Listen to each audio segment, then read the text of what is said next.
Nous avons la joie de recevoir Julia Lebrun. Bonjour Julia. Bonjour. Julia est une jeune personne très calée, qui a fait Sciences Po, qui a fait une école de commerce et qui a fait le conservatoire de musique depuis sa tendre enfance. Oui, depuis que j'ai 6 ans. Et qui a décidé de nous faire partager sa passion de l'opéra. Et elle a créé un site internet et une organisation qui s'appelle levoyagelyrique.com. Alors, d'abord, chère Julia, c'est très étonnant ce parcours musique, Sciences Po et école de commerce. Vous avez voulu d'abord sortir de la musique. Comment ça s'est passé ? Il y avait plusieurs choses. D'une part, j'ai fait Sciences Po parce que ça m'intéressait, oui. Notamment les cours d'histoire. Oui.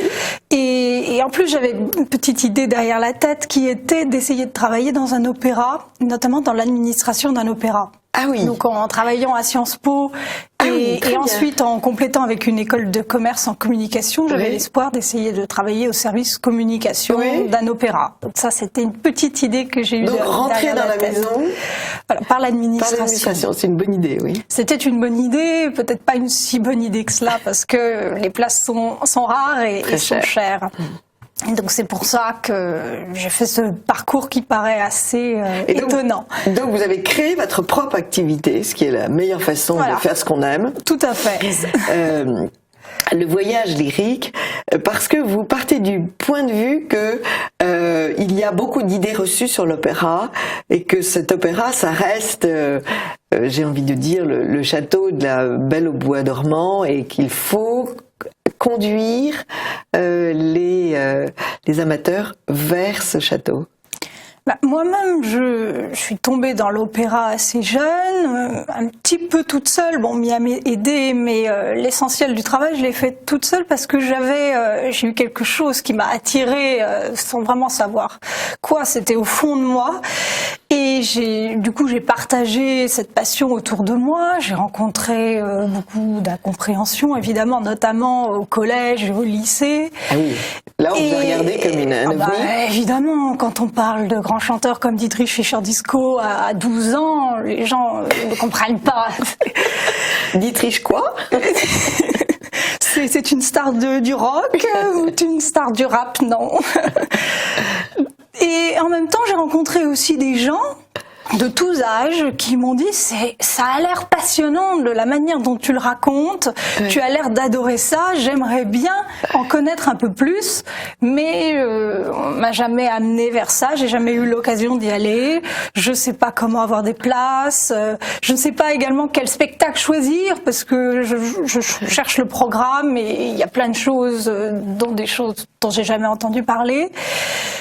Et j'ai une amie également qui m'a dit tu devrais faire des petites présentations d'opéra dans les bars. Je suis sûre que les Parisiens aimeraient ça.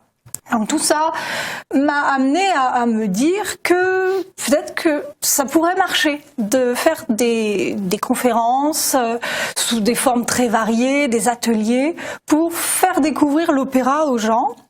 Et pour leur donner également des éléments de compréhension à tous les niveaux. C'est-à-dire que ce soit des gens qui ne connaissent pas du tout ou des gens qui vont régulièrement mais qui ont besoin d'en savoir plus et d'avoir une approche un peu plus intellectuelle. Donc je mélange un peu les deux, à la fois l'approche intellectuelle et l'approche sensitive, essayer de faire passer la passion. Le coup au cœur. Oui. Le coup au cœur, la passion pour les chanteurs également. J'ai un certain nombre de chanteurs qui sont restés ici et que voilà, j'essaye de faire découvrir. Alors, ça sera Placido Domingo, par exemple, qui est mon idole depuis toujours. Et généralement, quand je travaille beaucoup avec la vidéo, parce que moi, j'ai découvert l'opéra avec la vidéo, il y a les sous-titres, il y a des super mises en scène. Et quand je leur montre des vidéos de Placido Domingo, généralement, ça fonctionne à tous les coups. Ça fonctionne toujours. Ah oui. Ça fonctionne. J'ai souvent eu ce même comportement que vous, parce que j'adore aussi l'opéra, de faire découvrir l'opéra à des gens complètement tout à fait éloignés de ce monde-là, et à chaque fois c'est le choc. C'est le choc. Si on choisit bien. Si on choisit bien. Si on choisit bien, il n'est pas question de les lancer dans Parsifal la première fois. Il faut mieux commencer par les maîtres chanteurs. Mais bon, peut-être que la Traviata serait quand même plus adaptée. La Traviata. Oui, non, mais je parle de Wagner. Alors, c'est très bien parce qu'en fait, vos motifs, c'est la générosité, le partage, oui, et la passion. Vous fonctionnez. C'est pour ça avec que ça fonctionne. Ce que je fais. Et ça fonctionne. Parce que j'arrive à faire passer cette passion. Alors, votre public, c'est qui vous touchez, qui vous suit, qui vous invite à de faire ces conférences? Alors, il y a en particulier les universités du temps libre. Oui. Bon, là, c'est un public déjà assez âgé, oui, qui n'est plus en activité et qui va en profiter pour redécouvrir des choses qu'il ne connaissait pas. Je travaille également avec les centres culturels et là il y a un public beaucoup plus varié, ça va de 20 à 50 ans, qui vient le soir et qui a envie de se changer les idées en découvrant autre chose. Ouais. Et des particuliers également parce que je travaille sur Internet, sur Skype, oui, j'ai notamment vu, avec des Américains avec aussi. Des Américains, oui, j'ai fait des présentations d'œuvres via Skype avec des extraits vidéo comme je le fais dans les conférences, oui, mais sur Internet. Ça c'est inouï. Et puis les comités d'entreprise. Et les comités d'entreprise.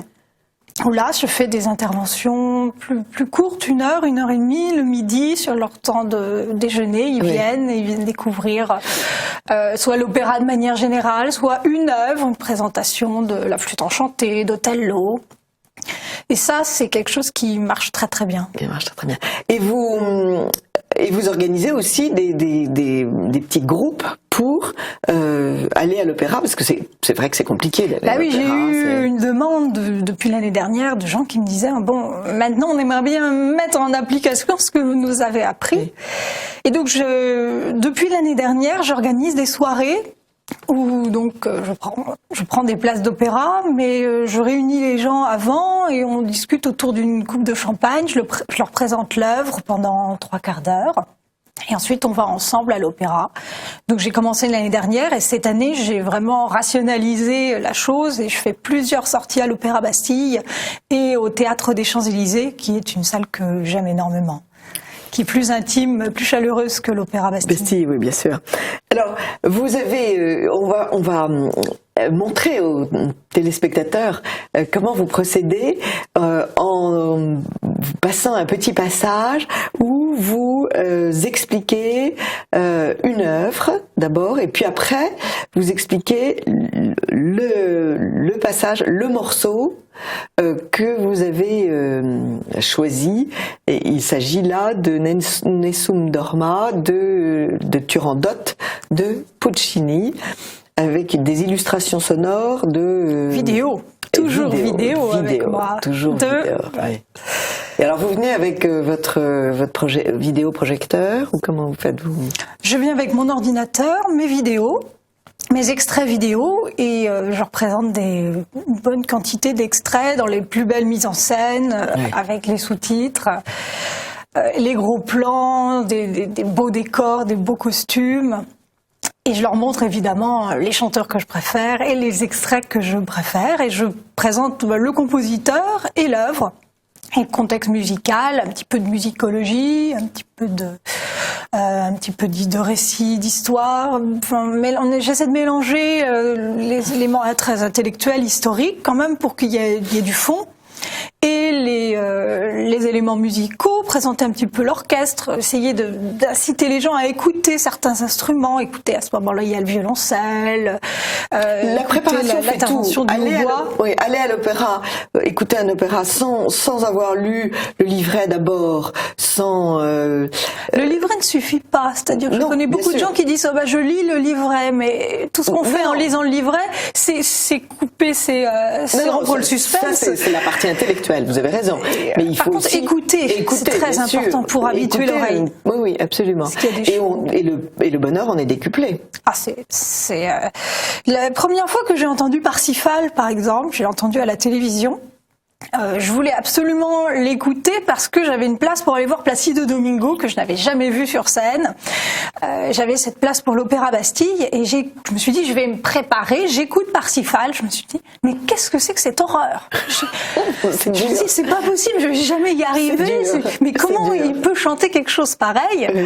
Et donc je me suis dit bon, si Placido Domingo chante ça, c'est qu'il doit y avoir quelque chose à sauver de cette œuvre. Alors je prends mon courage à deux mains, je prends la partition d'orchestre et j'écoute tout Parsifal et j'analyse les différents thèmes musicaux, les leitmotifs wagnériens. Et au bout d'une semaine de vacances, j'étais toujours pas convaincue, mais je commençais à accrocher un peu. Et bon, finalement, donc j'ai atterri à l'Opéra Bastille, au fond de mon fond de parterre. Et j'ai pleuré pendant les 5 heures de l'opéra. J'étais émue, j'ai reconnaissais les thèmes, le thème de la foi, le thème de la scène.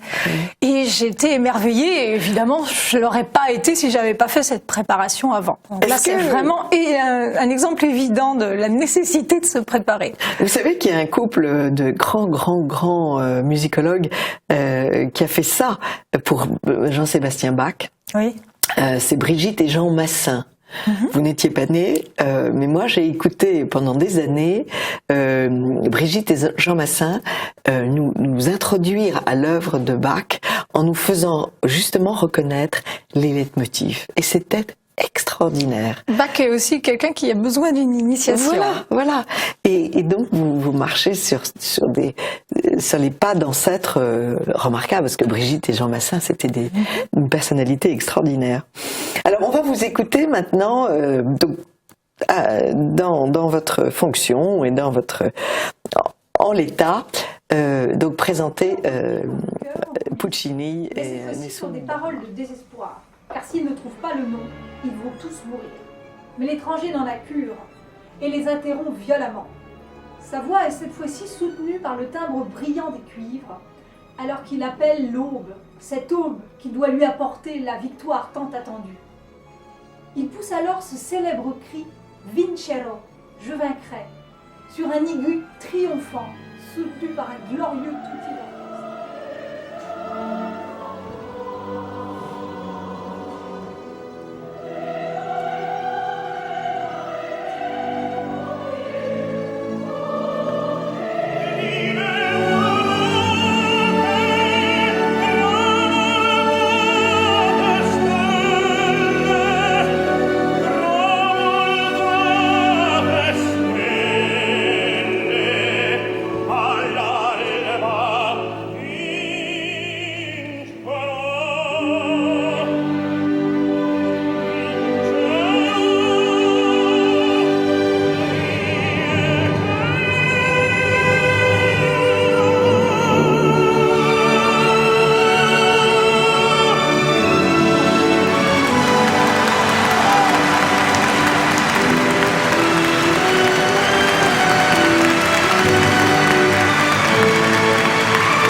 Vient d'être donnée à la télévision, Julia Lebrun vient d'être donné un opéra dans l'aéroport de Milan.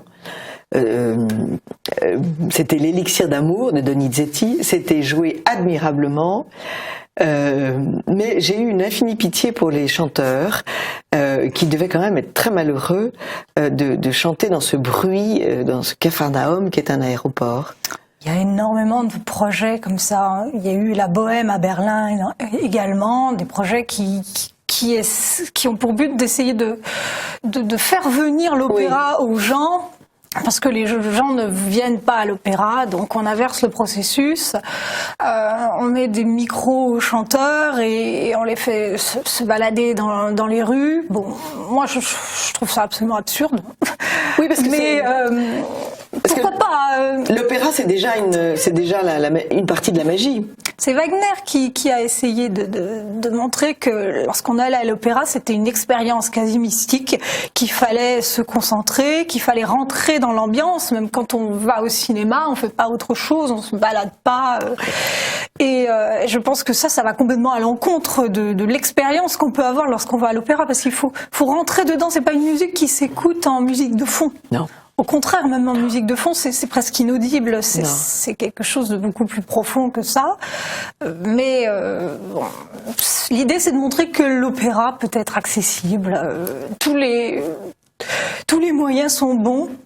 Mais là, c'est presque un peu désacralisé d'une certaine manière. C'était très désacralisé. Mais c'était le but en même temps, de désacraliser. Mais, cela dit, les spectateurs étaient tous des grands mélomanes.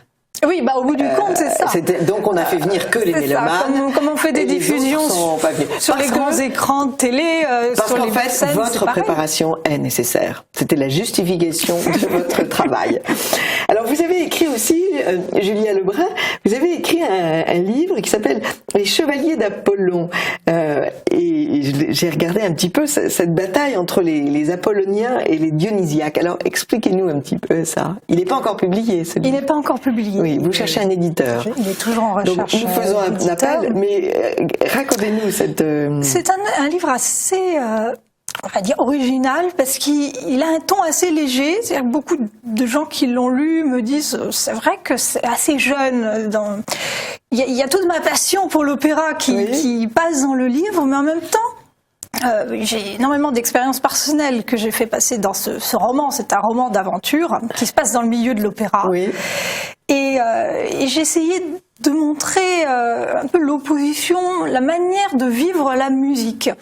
On a ces amis, dont l'héroïne qui est Maria est une passionnée d'opéra, qui vont dans le monde entier voir des opéras et qui écoutent de la musique chez eux. C'est un peu vous, ça. Oui, c'est beaucoup moi. C'est beaucoup Julia. Et par opposition, on a le vilain méchant qui s'appelle Marsyas. Alors pour ceux qui s'y connaissent un petit peu en mythologie, c'est un petit clin d'œil parce que Marsyas a été écorché vif par Apollon parce qu'il avait osé essayer de se comparer à Apollon. Et Marsyas est un agent artistique d'une chanteuse de variété. Et lui, son but, c'est d'utiliser la musique pour marquer les foules. Mais j'ai un peu l'impression que c'est ça, que lorsqu'on voit toutes ces musiques violentes qui passent, ce sont des musiques qui sont faites pour parler uniquement au corps. Et pour mettre les gens dans une espèce de transe, alors que la musique classique parle, à mon avis, à la fois au corps et à l'esprit. Et à l'âme. Et à l'âme. Oui, et à l'intellect aussi. C'est un mélange harmonieux. Oui. Il faut pas seulement le corps, il faut pas seulement l'esprit, il faut un mélange des deux. Et les musiques actuelles sont vraiment là pour abrutir, dans le sens où ça ne parle que au physique. Donc j'ai fait cette opposition entre les deux, et donc il va y avoir un combat pour aller découvrir un manuscrit, qui est évidemment un manuscrit de Wagner. Je me suis un petit peu amusée sur les clins d'œil sur les romans d'aventure. Et donc les deux équipes vont essayer de courir après ce manuscrit qui est assez mystérieux parce qu'il semble ouvrir une porte vers un autre monde. Très très bien. Non, je pense que j'ai très envie de vous lire. Ça me paraît, parce que cette opposition entre les Apolloniens et les Dionysiaques, on le retrouve même dans certaines œuvres. Je pense à Tannhäuser, l'ivresse, l'air fameux de l'ivresse, c'est proprement dionysiaque. Tout à fait. On est en transe quand on écoute ça.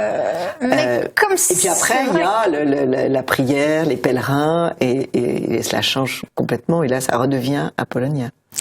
Mais ce qui est intéressant, c'est qu'il faut un mélange des deux. Oui. Il faut pas être uniquement dans la transe, mais la musique classique a aussi des effets physiques. C'est ça que j'ai aimé développer. Et que vous expliquez très très bien. Alors, chers amis, vous allez sur le site de Julia Lebrun, levoyagelyrique.com, et donc vous découvrirez toutes les possibilités pour voyager en musique, aller à l'opéra, ou tout simplement de chez vous écouter de la musique, puisque c'est vrai que on a de plus en plus d'opéras Moi, j'ai découvert l'opéra chez moi. Bien sûr, on a sur le petit écran. Sur le petit écran. Maintenant, il y a le grand écran puisque ça, il y a le cinéma. Présenter cette opération cinéma.